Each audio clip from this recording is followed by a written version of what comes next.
ఎదుటి వారికి భార్య పిల్లలు ఉండరా? వారికి కుటుంబం ఉండదా? వారికి గౌరవ మర్యాదలు ఉండవా? ఇలాంటి వాడిని ఊరికే వదిలిపెట్టకూడదు.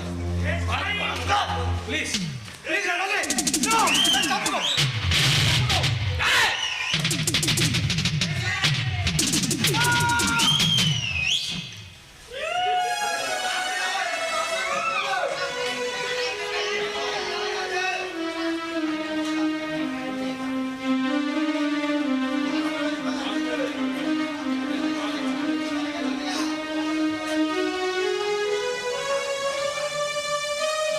తప్పు చేసిన తప్పుకు సహకరించారని నీకు ప్రాణం గాయలో కలిసిపోవాలి కదా.